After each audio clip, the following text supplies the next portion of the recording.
মেয়েদের family problem, হ্যাঁ ঠিকই শুনছেন। মেয়েদেরও না ফ্যামিলি প্রবলেম হয়। একটা ছেলে থেকে একটা মেয়ের ফ্যামিলি প্রবলেম অনেক বেশি থাকে।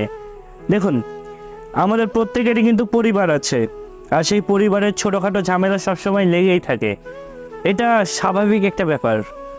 তবে একটা ছেলের পরিবারে তাকে নিয়ে যদি ঝামেলা হয় বা কোনো রকম কথা কাটাকাটি হয়, সে কিন্তু তার ক্লান্তিগুলো দূর করার জন্য বন্ধু মহলে যেতে পারে, 5টা মানুষের সাথে মিশতে পারে, নিজের মনটা হালকা করে রাখার জন্য ট্যুর দিতে পারে।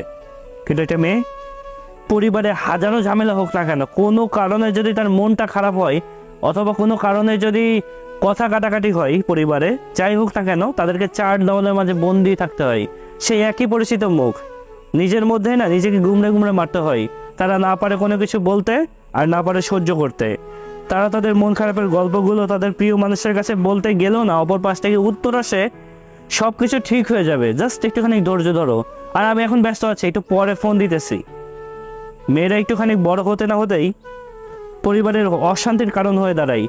তাদেরকে মুখ বুঝে না অনেক কিছু সহ্য করতে হয়, কারণ তারা যে মেয়ে। একটা সময় পরে গিয়ে তার নিজের পরিবারও এমন কিছু তাকে বলে বা করে, তারা নিজেরাই মনে করতে শুরু করে তারা হয়তোবা তাদের পরিবারের একটা বোঝা হয়ে দাঁড়িয়েছে। মেয়েদেরও ফ্যামিলি প্রবলেম হয়, কিন্তু এই বিষয়গুলো কেউ না বুঝতে চায় না। দিন শেষে সবাই এড়িয়ে যায়, কারণ ওই যে তারা যে মেয়ে।